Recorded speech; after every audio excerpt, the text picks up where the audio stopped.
әлемдегі ең асыл жан. Менің әкем, мақтанышым, дара тұлғам. Менің әкем,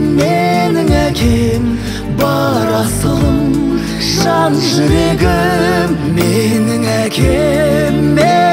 әкем, аман жүрші бар тілерім.